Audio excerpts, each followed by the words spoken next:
did not say in the meeting, this is a very sacred ritual, healing ritual, and it's something that heals human bodies while we're healing the planet. And so we were talking earlier today that there is a shift happening with the planet because of the amount of pollution that's happening on the planet. And so that shift is affecting our human bodies. It affects the plant life, the insects, the animals, and all of that. And so when we perform Agnihotra, we're resetting that cycle. So we're talking about ancient technology, ancient science. And so people, when they think of science, they think of scientists with the PhDs and these doctors that know more than we do. But we were saying earlier that we are the original scientists. If you walk upon the earth, you know exactly what to do to take care of the plants and the animals and things like that. So there have been many texts that have talked about what's happening on the planet now. And so what they've been saying is that this is the time now for Black people, people of color, to bring about the ancient knowledge. This has been talked about in many different philosophies and religions. So this is not a religion. However, things that are happening to the planet have to be set right. And that means that those that have been not treated so well have now will be the ones to bring about the light and the healing for communities and the world. So in these communities that are dealing with violence and drug use and children that are having problems, we are introducing Agnihotra to those communities as a way to heal the community. Because the pollution, as we talked about earlier, is something that happens subtly to your energetic body. So we as humans, we're not just bones and flesh, we're energetic beings, and we are affected by electromagnetic field, the pollution. We're affected by the air quality, the soil, and things like that. And the very vibration of the food that is being grown now with GMOs and things like that, that affects everything within the human body. And so the thing is that the plants depend on us and we depend on them. And so on a cellular level, deep with the fungal networks that go deeper than what scientists say, there is something rumbling within the planet that goes down to the core. And that's because all the collective pollution is affecting all the things on the planet, and we have to set the planet back correctly. So the tilt's off, we were talking about earlier. The tilt is off, the gravitational field is off. Sometimes people that are noticing, why do I feel ill at ease, or I feel like something's off with the planet, because it is something off with the planet. And so we are encouraging communities that are looking to grow healthy food, as well as help with poverty, crime, and any of these behavior issues. I work with women with drug challenges, PTSD, children with autism and things like that. So this is a way to have a complete healing. So in the yogic system, they say that when you heal the planet, then so you too are healed. Because we know that all of the stardust that Carl Sagan talked about, that's inside of us. So our DNA, we're talking about DNA is shared by the planets, the animals, the insects, all of that. So our DNA is being affected. And we were talking about quantum physics. So we have to get our DNA back to the way they're supposed to be. Because the memories of the planet, as well as the universe, is contained within the plants. This earth is an encyclopedia. And we're the ones that's supposed to read every page, because this is an everlasting book that we have to keep here for generations to come, long after we have all died and gone away. So we've talked about DNA activation. They may say that we have junk DNA. It's not junk DNA, it's just not been activated because we eat horrible food. We think horrible thoughts. We're violent. We don't work together. We're not learning about forgiveness and things like that. So when we talk about your DNA being awakened, we're talking about dynamic new awakening.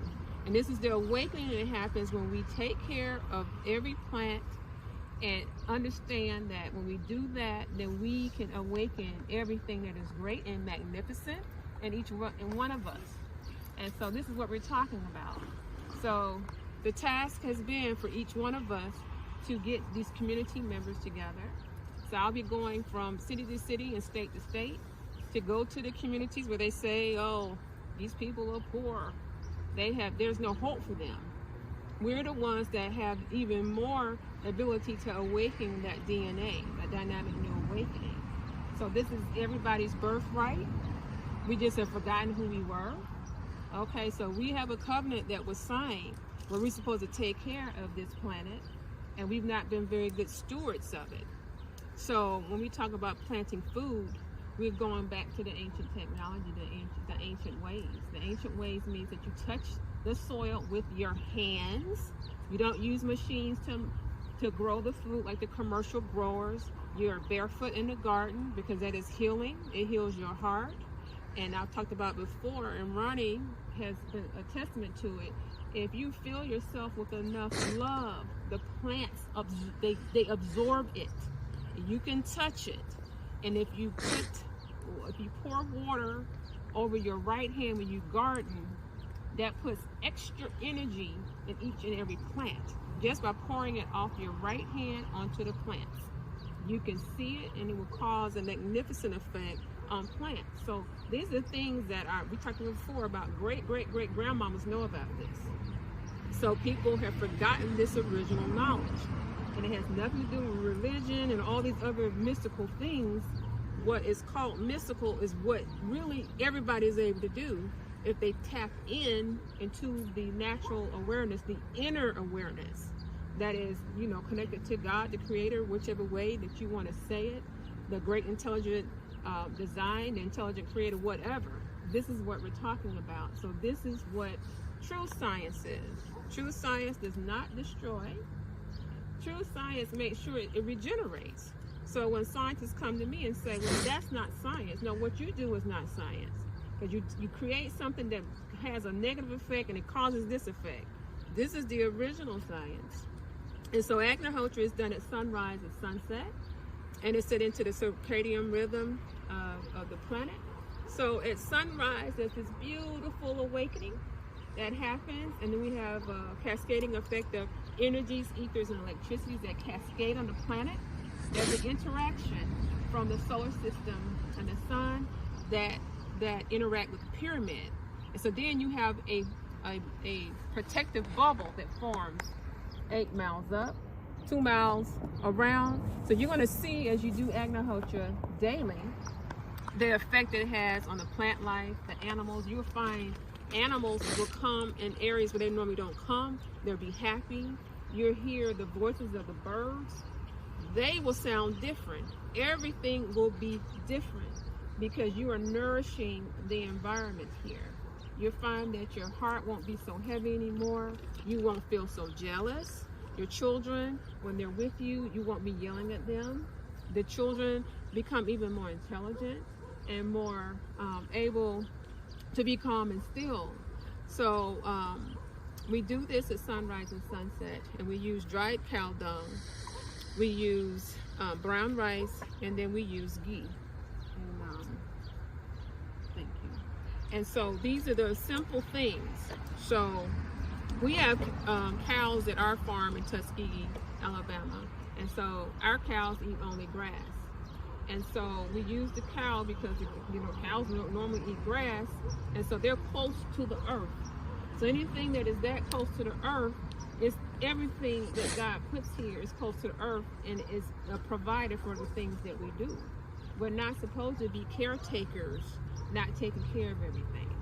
So we're talking about taking care of the planets, the man microflora field. So in science, so you have the man microflora fauna. When one of those things is out of place, the whole thing is out of place.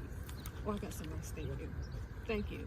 So we're using these natural ingredients. So the resultant effect is what we call Ayurvedic ash, and it's very medicinal. And so I'm an herbalist, and so if you do healing work, you can mix this with any herb and boost the effects of every herb. You can put this ash at the start of a riverhead, and it cleanses the water. So Fred earlier was talking about cleaning up that pond. What is it? He's cleaned the pond. Yeah, so this is a way to clear things up. So we have people that have traveled to Ghana, to Accra, and put this at the riverhead, have gone to places of conflict to do the fire to stop so much fighting, because it's a calming effect. It's a calming effect on the mind, on the body, on the spirit. So whatever abilities that you think that you might not have, they come out and become pronounced when you perform Agnihotra. So this is a way to liberate people. We're talking about liberation. We're talking about community building earlier today. And so the way that we build the communities, we build up every single woman, child, the drug abuser, the child abuser, the murderers, the rapists, because they need healing too. They're gonna have to get out of jail at some point. Okay? So that is the only way. If we build each person one by one, get them in the garden, do the fire, and even if they can't sit in front of the fire, you have them do the fire so their heart can be healed. We're talking about complete healing from all kind of traumas. And I know that there's some people here today that got some deep traumas. I feel it. It's time for you to release it. And you can release it with this healing fire, because the trauma is not supposed to be generational being passed down. You're supposed to heal from that and move forth, and you help each other.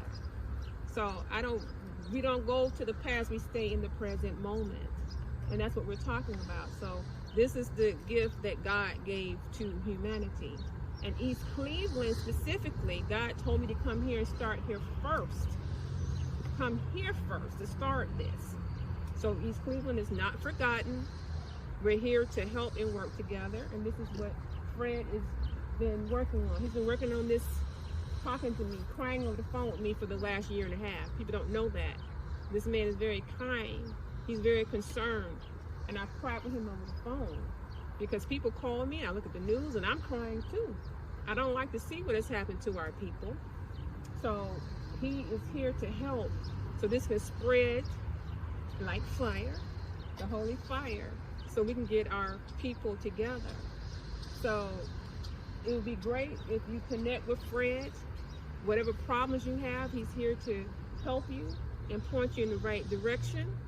Okay, so he's extremely concerned, because we know certain things that are happening with the planet, which means it's going to be some bad stuff happening, because people are not getting their hearts right. They're not learning forgiveness. They're not learning acceptance. They're attached to material things.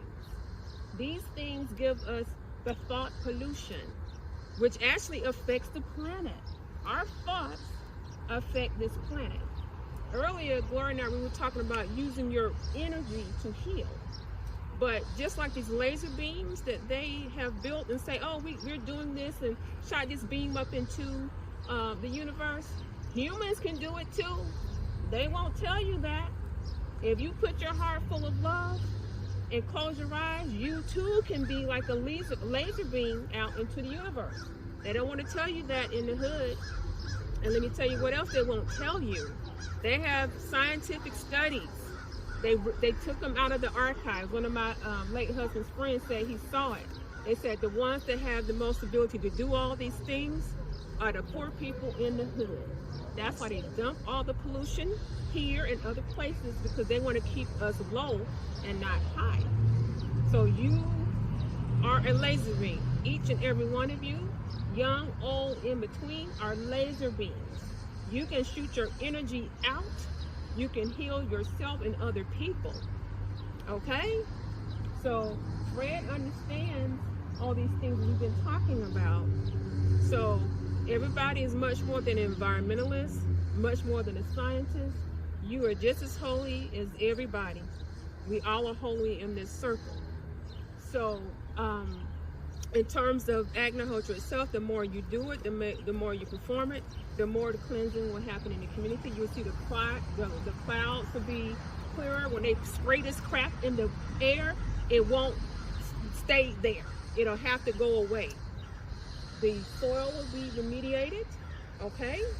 Your water, you don't have to buy a bottle of water. You put this ash in a jar of water, you put it in the sun, it heals the water. So this crappy tap water, it can transform it, okay? So we're talking about a complete system of self-sufficiency, okay? Forget that we don't have a grocery store here. You become the grocery store. You grow your own food, you barter, and then you sell it here, you make some money. We don't want the people to come take over this neighborhood, okay? They're going to take it and make money off of it and push everybody out. That is not what we do with God's children, especially the children that deserve to be exalted, that are beautiful and talented, that nobody thinks is nothing. No. So we are here to save this neighborhood. This is what we're here for. So all these people, you all are the spiritual warriors. That's why we're here. So we can get the soil together. You all can sell food. There are other Agnihotra and Homa Fire products that we can make with this, so everybody can make money. I was telling Francine about she can use this and she can do this for her business. So there are different things you can do with the ash. You can make products with this. Highly charged products, Gloria. You see what I'm saying? You can make herbal preparations and things. So we're talking about a way to provide money for the community. So if a child wants to go to school, if a child needs shoes, someone needs help, whatever, we can sell products here, okay? And Fred will be helping with this. He don't care about money either. He cares about the people. It's about the people.